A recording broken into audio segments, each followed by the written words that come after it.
जिनको भगवान नाम से भी बोला जाता है, तो अधिकांश लोग तो उनकी पूजा कर रहे हैं मंदिरों में, घरों में, जहां जहां भी।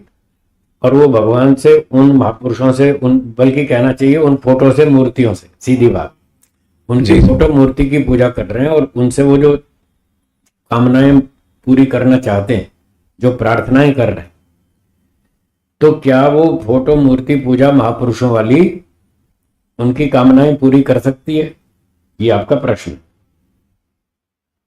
तो इसका उत्तर है कि वो जो फोटो मूर्ति है महापुरुषों की, श्री राम जी की, श्री कृष्ण जी की, हनुमान जी की, आदि आदि, तो वो फोटो मूर्ति तो जड़ है। जो श्री रामचंद्र जी थे, श्री कृष्ण जी थे, वो महापुरुष थे, वो ठीक है, पर अब वो मंदिर में थोड़ी बैठे, वो तो आत्मा थे, चेतन आत्मा थे, वो तो चले गए मुक्ति में। और मुक्ति वालों से हम सीधा कोई संपर्क कर नहीं सकते। कल मैंने बताया था, वेदांत दर्शन में लिखा है, उनसे हम कोई सहायता मदद नहीं ले सकते, उनसे कोई संपर्क स्थापित नहीं कर सकते, कोई बात नहीं कर सकते, हम उनसे कोई कांटेक्ट नहीं कर सकते और वो हमारी कोई मदद नहीं करते।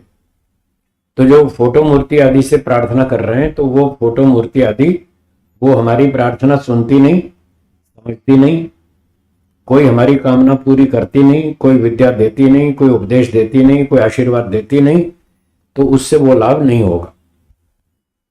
तो उस पूजा से तो कोई लाभ नहीं है।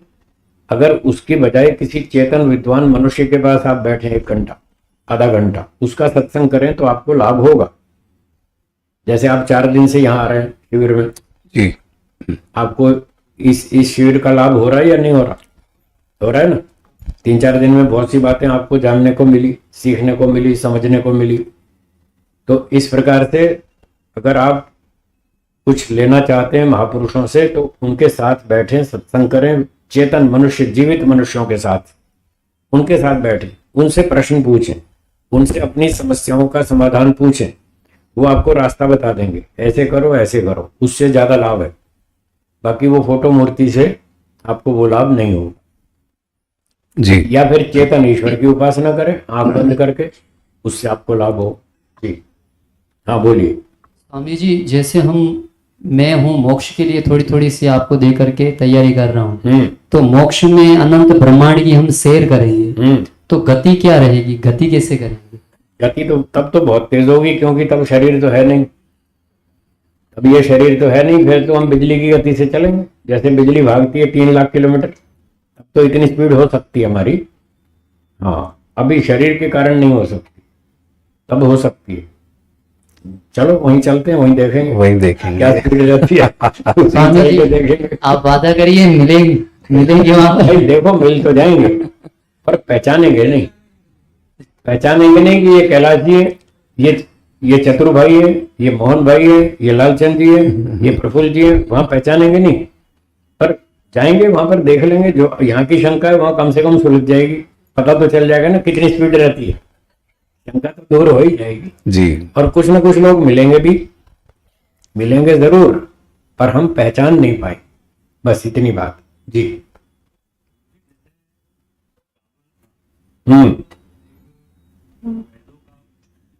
ठीक है। हाँ, उसको इतनी विद्याएं थी, ठीक है, जैसे उच्च कोटि का विद्वान अभी भी उसको लोग पूछते हैं, ठीक है, कहीं के लोग पूछते हैं। ठीक है। तो उस टाइम तो सतयुग था, उस टाइम सतयुग बोला जाता था, वो त्रेता था। त्रेता। श्री रामचंद्र जी त्रेता युग में थे, सतयुग नहीं था, त्रेता था। हाँ ठीक है। तो उसमें इतनी विद्या थी, तो ये काम क्रोध लोभ मोह और उनके ऊपर इतने उच्च हावी थे, कंट्रोल नहीं कर पाया कि उसको सीता माता को लेके गए, वो सब बातें आदि जी जो होती है। तो उस टाइम भी ये होता था कि उनके ऊपर भी इतना हावी हो गया। हाँ, तो आपका प्रश्न है कि रावण बहुत अच्छा विद्वान था, पढ़ा लिखा था, 4 वेदों का विद्वान था और 6 शास्त्रों का भी विद्वान था। दिनेश जी, 4 वेद और 6 शास्त्र कितने हुए? 10 हुए ना। 10 शास्त्रों का पंडित था, इसलिए उसका एक नाम था दशानन। ये नाम सुना है, दशानन जी। आनंद का होता है, अर्थ होता है मुख। ये जो हमारे खोपड़ी चेहरा है ना, ये गर्दन से ऊपर का, इसको बोलते हैं आनंद। तो उसके 10 उसको दशानन कहते थे, दशानन। लोगों ने उसका अर्थ ठीक नहीं समझा, तो लोगों ने उसकी 10 खोपड़ी बना दी। फोटो देखी हुई रावण की जी। एक खोपड़ी बीच में, 4 इधर 5 इधर, टोटल 10 खोपड़ी बना दी और दशानन। वास्तव में खोपड़ी तो एक ही थी उसकी, 10 नहीं थी, पर उसकी एक खोपड़ी में 10 खोपड़ी जितना नॉलेज था।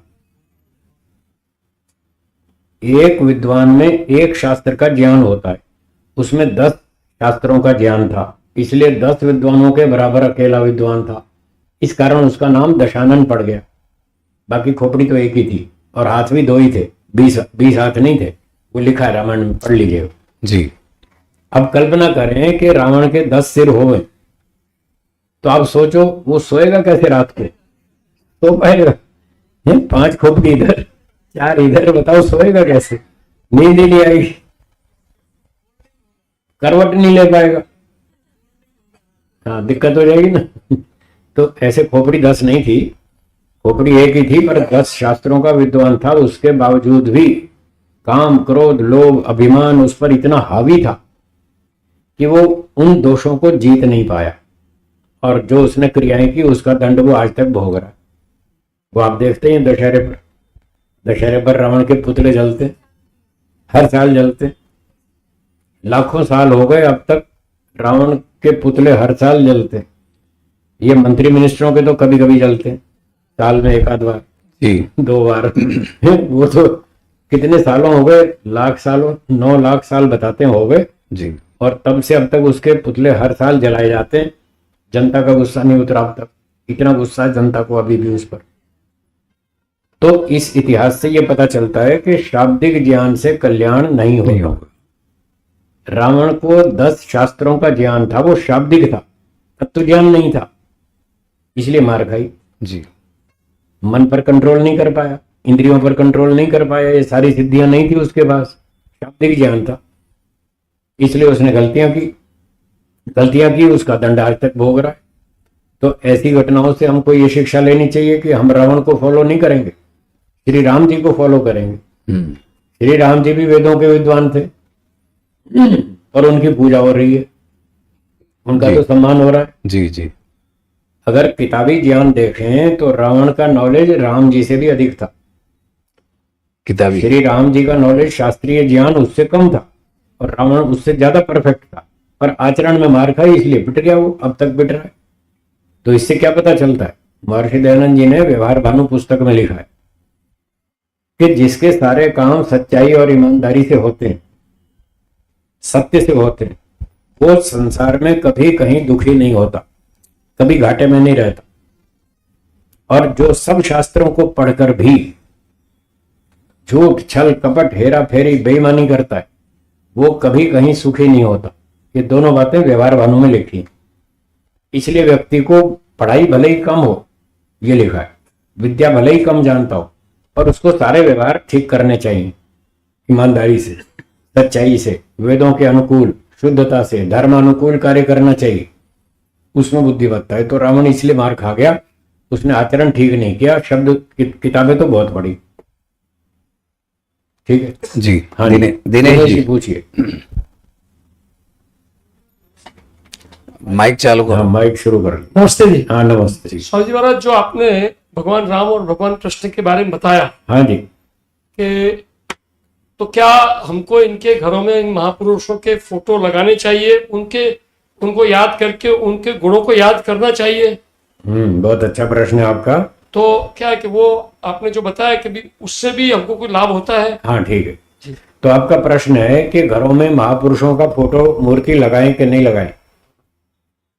तो मेरा उत्तर है फोटो लगाना चाहिए।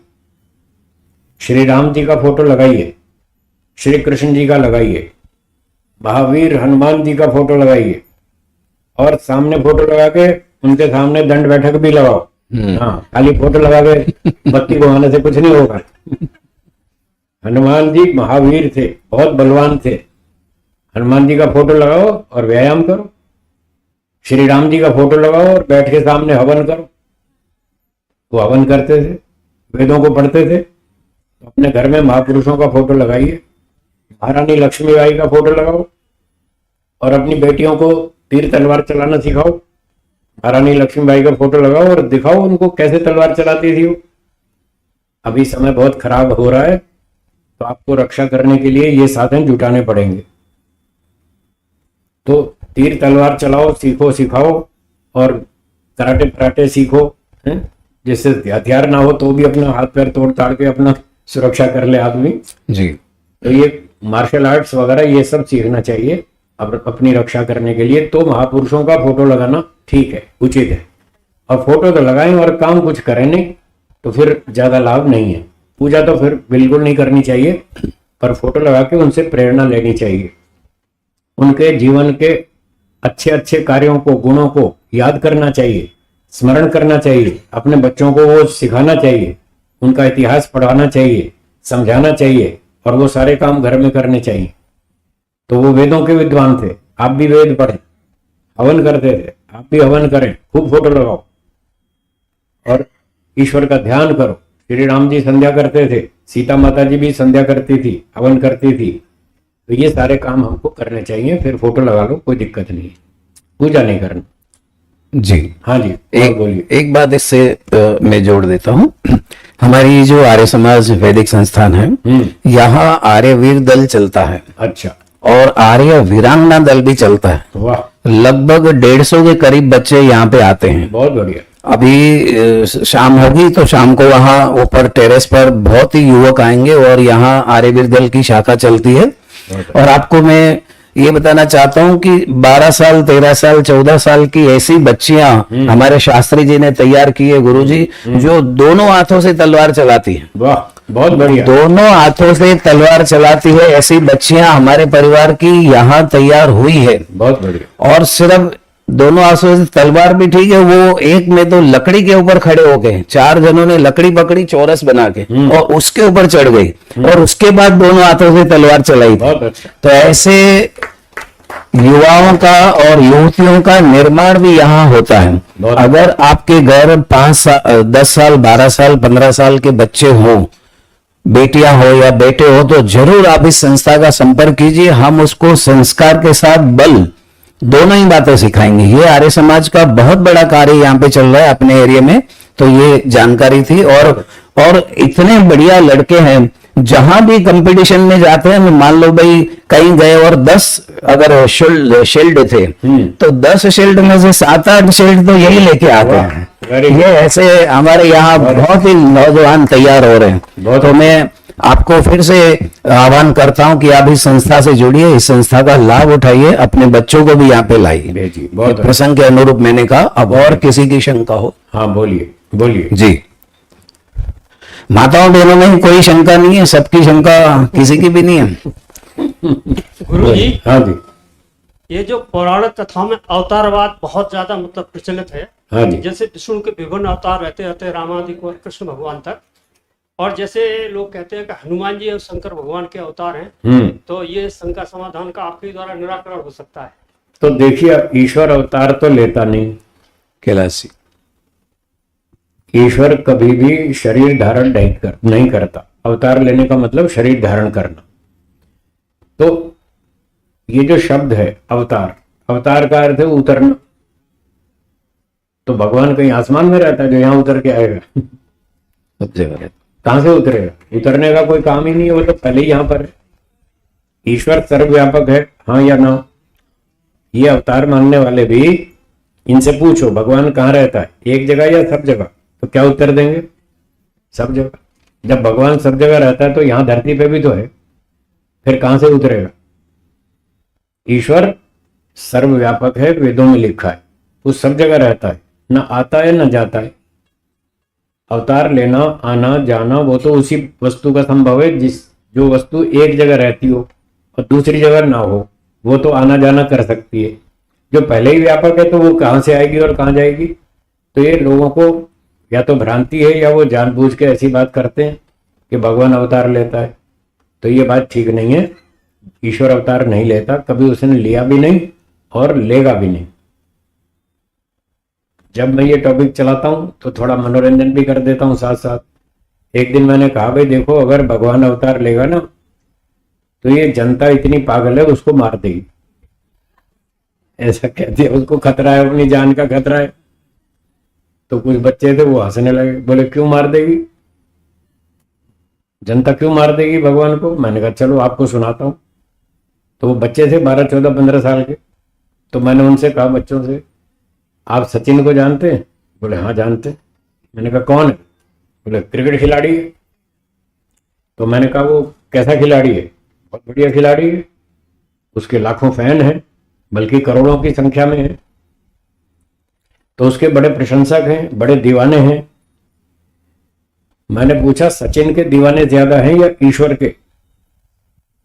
हाँ जी आप बताइए किसके दीवाने ज्यादा है? ईश्वर के। सचिन के दीवाने कम हैं और ईश्वर के तो सारी दुनिया ही है, बहुत सारे लोग हैं। थोड़े से नास्तिक हैं, छोड़ दो उनको, बाकी अधिकांश लोग ईश्वर के दीवाने हैं, उसके फैन हैं, प्रशंसक हैं। और वो ईश्वर का, भगवान का दर्शन करना चाहते हैं, हाँ या ना? हाँ। तो मैंने कहा मान लो आपका जो स्टार है सचिन, क्रिकेट स्टार सचिन, आपके यहाँ अहमदाबाद में रिलीफ रोड पर आ जाए। तो रिलीफ रोड पे आप जानते हैं भीड़ भाड़ होती है, खूब सारी होती है ना। तो ऐसे भीड़ वाली बाजार में रिलीफ रोड पर अगर सचिन आ जाए और वो अकेला हो और उसके साथ कोई सिक्योरिटी गार्ड ना हो, कोई कमांडो वमांडो सुरक्षा वाला कोई नहीं, और वो अकेला आ गया और जनता ने पहचान लिया, अरे ये तो सचिन है। तो अब जब जनता पहचान लेगी ये सचिन है, तो अब आप सोचिए उसका क्या हाल बनेगा। कोई तो यहां से पकड़ेगा कहेगा मेरे घर चल, और कोई यहां से पकड़ेगा कहेगा मेरे घर चल, कोई इधर खींचेगा कोई इधर, हाँ या ना? और जब इधर उधर खींचेंगे तो उसके कपड़े फाड़ देंगे, उसको जान बचाना मुश्किल है, हाँ या ना जी? तो मैंने कहा सचिन एक छोटा सा खिलाड़ी है, उसके इतने दीवाने लोग हैं, अगर वो अकेला आ जाए तो उसकी जान खतरे में, इसलिए वो कमांडो रखता है साथ में जी। अमिताभ बच्चन हो, सचिन हो, कोई भी सेलिब्रिटी हो, सब अपने साथ खूब कमांडो रखते हैं, तब जाके उनकी सुरक्षा होती है। तो मैंने उन बच्चों को समझाया कि अगर सचिन को अपनी रक्षा करने के लिए कई कमांडो रखने पड़ते हैं, तो सचमुच का भगवान यदि किसी दिन आ गया और लोगों ने पहचान लिया कि यही भगवान है, तो लोग उसको छोड़ेंगे? खींचेंगे, उसकी भी जान खतरे में उसको भी कोई यहां से पकड़ेगा कहेगा मेरे घर चल, कोई इधर से पकड़ेगा कहेगा मेरे घर चल, उसके भी कपड़े फाड़ देंगे। अब या तो फिर वो भी कमांडो साथ रखे, अगर वो भी 5-10 कमांडो साथ रखे अपने, तो क्या वो ईश्वर होगा जो कमांडो के भरोसे जी रहा है? ईश्वर अल्पशक्तिमान है या सर्वशक्तिमान? सर्वशक्ति। जब वो सर्वशक्तिमान है तो क्या अपनी रक्षा के लिए कुछ कमांडो चाहिए उसको? कमांडो लाएगा तो सर्वशक्तिमान नहीं, और कमांडो नहीं लाएगा, अकेला आएगा तो जनता मार देगी। मैंने कहा भगवान के दीवाने तो सचिन से भी ज्यादा है। वो क्या करेंगे? वो तो भगवान की इतनी इतनी उंगली काट काट के ले जाएंगे घर। बोले क्यों काट लेंगे? मैंने कहा वो इतने दीवाने हैं, एक कहेगा मैं भगवान को 40 साल से ढूंढ रहा हूं, आज मिल गया, आज नहीं छोड़ूंगा, इतना तो मेरे हिस्से में आना ही चाहिए। इतनी इतनी उंगली काट के ले जाएगा अपने घर। फिर उनको समझ में आया कि हाँ बात तो सही है। तो मैंने कहा इसीलिए ईश्वर अवतार नहीं लेता, उसको जरूरत ही नहीं है, और आ गया तो उसको खतरा है। वो हमसे ज्यादा समझदार है, इसलिए आता ही नहीं तो जानता है ये पब्लिक पागल है, मुझे मार देगी, इसलिए नहीं आता। और दूसरी बात यह है कि वो आएगा क्या करने के लिए आएगा? क्या उसके काम बिना शरीर धारण किए पूरे नहीं हो सकते? हो सकते हैं ना। जैसे ईश्वर को क्या करना है, एक तो संसार को बनाना है। ईश्वर ने सारा संसार बनाया, अरबों खरबों गैलेक्सीज बनाई। जब ये अरबों खरबों आकाश गंगाएं बनाई, तब अवतार लेके बनाई या बिना अवतार के? बिना अवतार के। देखो एक काम था उसका सृष्टि बनाना, उसने बिना अवतार लिए पूरा कर लिया। दूसरा काम है संसार का पालन करना। ईश्वर सबको खाना दे रहा है, सबका पालन हो रहा है, सबकी रक्षा हो रही है, सबको सूरज चांद धरती तारे से सारी गर्मी ठंडी सारी ऋतुएं, सब अनाज खाना पीना सब मिल रहा है। ये किसकी व्यवस्था है? ईश्वर की। तो ईश्वर का दूसरा काम है जगत का पालन करना, वो पालन भी कर रहा है। सबको, सब प्राणियों को खाना मिलता है, शेर को, हाथी को, भेड़िए को, सबको, मनुष्यों को, चींटियों को भी, सबको मिलता है। तो ये जो पालन कर रहा है ईश्वर, ये अवतार लेके पालन कर रहा है या बिना अवतार लिए? बिना अवतार लिए। दो काम हो गए। तीसरा है संसार का नाश करना। जब प्रलय आएगी तब नाश करेगा। इतनी बड़ी बड़ी गैलेक्सीज हैं, इनको तोड़ने के लिए भगवान अवतार लेके तोड़ेगा या बिना अवतार के? जब बना सकता है तो तोड़ भी सकता है, बिना अवतार के तोड़ भी लेगा। तो तीन काम हो गए पूरे। चौथा काम है सबके कर्मों का फल देना। ईश्वर सबके कर्मों को देखता है, न्यायकारी होने से ठीक ठीक सबको फल देता है। अब जो फल दे रहा है कर्मों का, वो अवतार लेके दे रहा है या बिना अवतार लिए? बिना अवतार लिए। चौथा काम भी हो गया। एक काम और बचा, पांचवा, 4 वेदों का ज्ञान देना। सृष्टि के आरंभ में ईश्वर ने 4 वेदों का ज्ञान दिया 4 ऋषियों को। तब अवतार लेके दिया या बिना अवतार लिए? जब सारे काम बिना अवतार लिए हो रहे हैं तो क्यों अवतार लेगा? ये कोई समझदारी है क्या? ये कोई समझदारी नहीं है। जब बिना अवतार लिए सारे काम ठीक ठाक हो रहे हैं तो वो अवतार नहीं लेगा।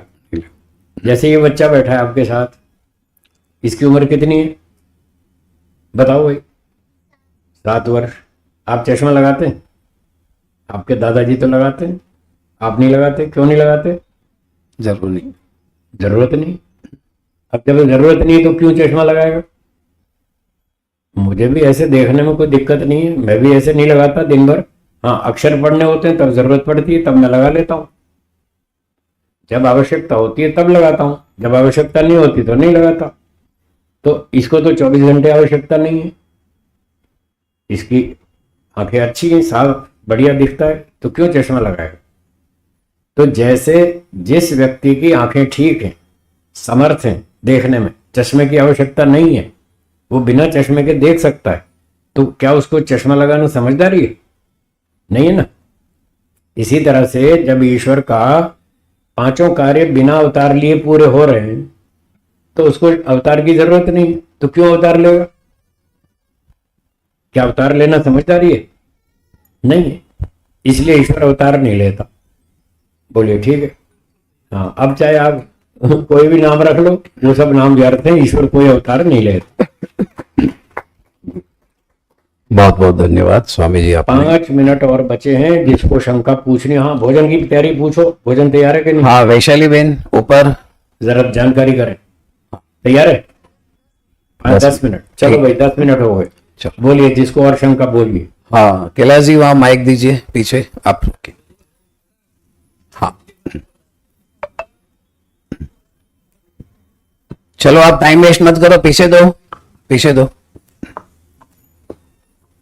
और भी जिनको शंका हो तो पहले से हाथ खड़ा कर देंगे। हेलो, बस 2 शंकाएं होगी। हाँ जी, बोलिए। स्वामी जी आपने बोला मूर्ति पूजा और फोटा की पूजा नहीं करनी चाहिए, लेकिन हमारे गुजरात के नरसिंह मेहता कृष्ण भगवान की पूजा करते थे, भक्ति करते थे, और इससे भी बड़ा उसको श्रद्धा आस्था थी।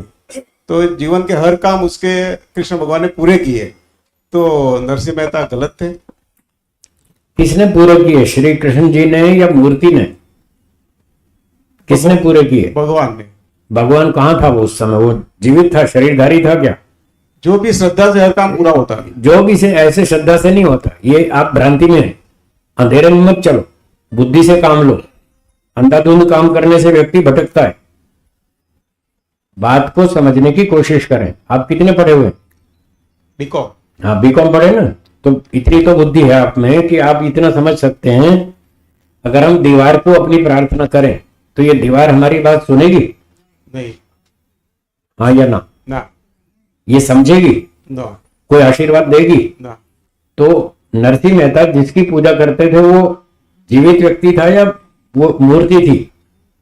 वो जीवित थे। कौन जीवित था? श्री कृष्ण जी वहां थे? नरसिंह मेहता हाँ, नहीं थे, नहीं थे। नहीं थे ना? श्रद्धा थे लेकिन। भाई श्रद्धा तो मेरी श्रद्धा से का मतलब क्या होता है? मैं मेरी श्रद्धा रखूं, ये डबल रोटी है तो ये डबल रोटी बन जाएगी? श्रद्धा का मतलब क्या होता है? श्रद्धा का मतलब है जो चीज जैसी है उसको वैसा समझना, वैसा स्वीकार करना, सत्य को धारण करना, यह है श्रद्धा। वाह। श्रद्धा का अर्थ है श्रद्धा, सत्य को धारण करो। सत्य ये है कि ये बॉटल है, ये रेलगाड़ी नहीं है, और मैं ये श्रद्धा रख लूं कि ये तो रेलगाड़ी है, मैं इस पर सवारी करूंगा और मुझे बंबई पहुंचना है, ये मुझे बंबई पहुंचा देगी, तो इसका नाम श्रद्धा थोड़ी है, ये अंधश्रद्धा है। आंख पे पट्टी बांध के मत चलो, दिमाग को खोलो, दिमाग को बंद मत करो। भगवान ने दिमाग दिया इसलिए उसका इस्तेमाल करें, बुद्धि से सोचें। जो जड़ वस्तु है, जो हमारी बात सुनती नहीं, समझती नहीं, आशीर्वाद नहीं देती, वो हमारी क्या कामना पूरी करेगी। तो नरसिंह मेहता हो चाहे ABCD कोई भी हो, वो जड़ फोटो मूर्ति की पूजा करता है, तो वो मूर्ति पूजा सुनती, मूर्ति तो सुनती नहीं, बात समझती नहीं। जो श्री कृष्ण जी थे, असली श्री कृष्ण जी, चेतन आत्मा, उसको तो 5000 साल हो गए, वो तो चले गए कब के, वो तो आपकी बात सुनते नहीं, वो तो आप मोक्ष में होंगे। जब मोक्ष में होंगे तो मोक्ष वालों से आपका कोई संपर्क नहीं हो सकता, मैं 3 दिन से कह रहा हूं। तो जो श्री कृष्ण जी की आत्मा थी वो तो गई मुक्ति में, उनसे तो आप कोई सहायता ले नहीं सकते। अब फोटो मूर्ति जड़ है, वो आपकी बात सुनती नहीं, और आपको ऐसे बहका दिया गया लोगों ने कि हाँ वो पूजा करते थे और उनकी सब कामना पूरी होती थी। आपकी बात प्रमाण के विरुद्ध है। उसके हर काम जीवन के पूरे हो, उसकी लड़की का जो मामला था, जो हमने पढ़ा है, उसके जो काम पूरे हुए वो मूर्ति ने नहीं किए, उसकी मेहनत ने किए, उसके पड़ोसियों ने किए, उसके मित्रों ने किए, उन चेतन व्यक्तियों ने सहायता दी, उससे काम पूरे हुए, फोटो मूर्ति से नहीं हुए। ये फोटो मूर्ति पर भरोसा करके तो बैठे रहे, सोमनाथ के मंदिर लूट गए। मैं इतिहास में नहीं जाना चाहता, बस खाली एक नाम बता दिया आपको। हाँ, ये सोमनाथ के मंदिरों में कितनी संपत्ति थी, वो सारे लूट के ले गए, और पंडित लोग बैठे रहे कि ये मूर्ति हमारी रक्षा करेंगी, और पिट गए सारे। कितने पंडित मार दिए, कितनी जनता मार दी, कितना संपत्ति लूट कर ले गए, और कुछ भी नहीं हुआ। तो अब तो जागो, इतिहास को पढ़ो, थोड़ा तो जागो कि इन मूर्तियों के भरोसे बैठे रहे और कितना नुकसान हुआ। तो चेतन व्यक्ति जो जीवित है वो आपकी बात सुन सकता है, समझ सकता है, आपको उपदेश दे सकता है, आपको रास्ता बता सकता है। फिर आप सारे मिल करके संगठन बनाओ और अच्छी तरह से काम करो, तो आपको सफलता मिलेगी। ऐसे समझना चाहिए। फोटो मूर्ति कोई आपका कल्याण नहीं करेगी। धन्यवाद। ओम। हाँ जी, बस अब समय हमारा समाप्त हो रहा है, समय हमारा समाप्त हो रहा है। विराम देंगे। गुरुजी, हाँ जी, कल आपने भगवान का 8 अर्थ छह अर्थ बताए। 6 बताए थे जी, वो फिर से दोहरा देंगे। हाँ दोहराएंगे। ठीक है। पहला ऐश्वर्य, दूसरा तेज, तीसरा यश, चौथा श्री शोभा, पांचवा ज्ञान, और छठा वैराग्य। ये 6 चीजें जिसके पास हो वो भगवान। इन 6 का नाम है भग। तो ये 6 चीजें जिसके पास हो वो भगवान कहलाता है। श्री राम जी, श्री कृष्ण जी, ये सब लोग महापुरुष थे, इनके पास ये 6 चीजें थी, इसलिए हम इनको भगवान श्री राम कह सकते हैं, कोई दिक्कत नहीं है। भगवान श्री कृष्ण कह सकते हैं, भगवान दयानंद भी कह सकते हैं, भगवान पतंजलि कह सकते हैं, भगवान मनु कह सकते हैं। ये सारे ऋषि महर्षि सब भगवान थे, इनमें सब में ये 6 चीजें थी, इसलिए इसको भगवान कहते हैं। ठीक, हाँ जी, शर्मा जी बोलिए। इसलिए इनका प्रश्न है, नास्तिक लोग किस वजह से ईश्वर को नहीं मानते? उत्तर दे दूं? जी, थोड़ा कठोर है, सहन कर लेंगे, झगड़ा तो नहीं करेंगे? फिर बताता हूं। नास्तिक लोग ईश्वर को इस वजह से नहीं मानते क्योंकि उनकी बुद्धि खराब है। आगे समझ में, उनकी बुद्धि खराब है, बुद्धि ठीक से इस्तेमाल नहीं करते, इसलिए नास्तिक है। कहते हम नहीं मानते। तो उनके ना मानने से या ना कहने देने से ईश्वर गायब तो होगा नहीं। ठीक है जी। मैं अगर कोई चीज है और मैं कहता हूं मैं इसको नहीं मानता, तो क्या ऐसा कहने से वो वस्तु रहेगी या गायब हो जाएगी? रहेगी ना। अच्छा मान लो मैं आपको ही कहता हूं सीधा डायरेक्ट, मैं आपसे ये कहता हूं मैं आपको नहीं मानता, तो आप रहेंगे या गायब हो जाएंगे? बोलिए शर्मा जी, रहेंगे ना। तो जब मेरे न मानने से आप गायब नहीं हो रहे, तो नास्तिकों के न मानने से ईश्वर गायब हो जाएगा क्या? वो तो नहीं होगा। तो इसलिए उनका कहना व्यर्थ है, वो गलत है, उनकी बुद्धि खराब है, इसलिए वो उल्टा सीधा बोलते। जो वस्तु है वो है, आपके न मानने से गायब नहीं हो जाएगी। और जो चीज नहीं है वो नहीं है, आपके मानने से वो पैदा नहीं हो जाएगी। जैसे भूत प्रेत कुछ नहीं होता और लोग मानते, उनके मानने से कोई भूत प्रेत पैदा थोड़ी हो जाएगा।